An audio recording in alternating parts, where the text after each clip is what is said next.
Tous les jours, la Russie mène des frappes aériennes en Syrie. Elles ont officiellement commencé le 30 septembre. Notre envoyé spécial Denis Loctier a accompagné les forces russes à l'attaquer. Il fait le point sur cette campagne de bombardement. Euronews a eu accès à la base aérienne d'Aïmemoum, près de l'Latakié, sur la côte méditerranéenne syrienne. Tous les avions militaires russes décollent d'ici, effectuant plus de 40 sorties par jour. Les responsables affirment qu'en 6 semaines, ces avions ont détruit plus de 2500 cibles, ce qu'ils appellent des infrastructures terroristes sur le territoire syrien.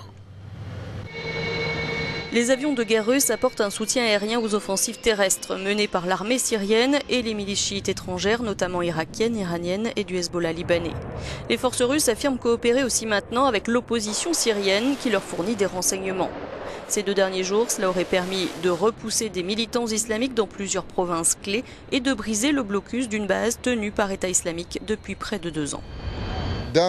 L'aviation russe a frappé avec succès près d'Alep et de l'aéroport militaire de Koué-Irès en utilisant les renseignements fournis par l'opposition syrienne, renseignements qui ont été confirmés au centre de contrôle des opérations de Bagdad par nos partenaires d'Iran, d'Irak et de Syrie.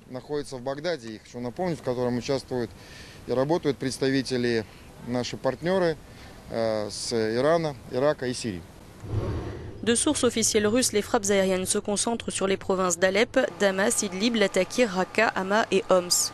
Les ONG humanitaires rapportent des dizaines voire des centaines de morts civiles dans les zones présumées bombardées par l'aviation russe.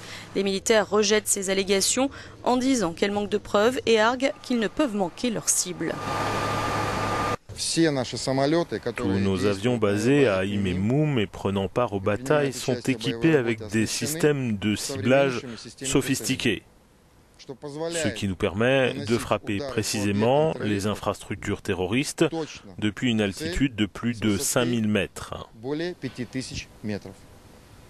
Selon l'armée russe, les djihadistes seraient en train de changer de tactique en réaction à cette campagne de bombardement, en essayant de mieux dissimuler leurs mouvements, en modifiant constamment leurs itinéraires pour s'approvisionner en armes et en munitions, ce qui pourrait indiquer un affaiblissement. Mais malgré plusieurs revers ces derniers jours, les militants islamistes conservent leur emprise sur de larges pans de territoire syrien. Le commandement russe affirme que ces frappes aériennes ciblées continueront aussi longtemps que nécessaire, mais sans changement évident et concret de la situation sur le terrain, l'efficacité de l'implication russe dans le conflit syrien reste discutable. Depuis la Syrie, pour Euronews, Denis Loctier.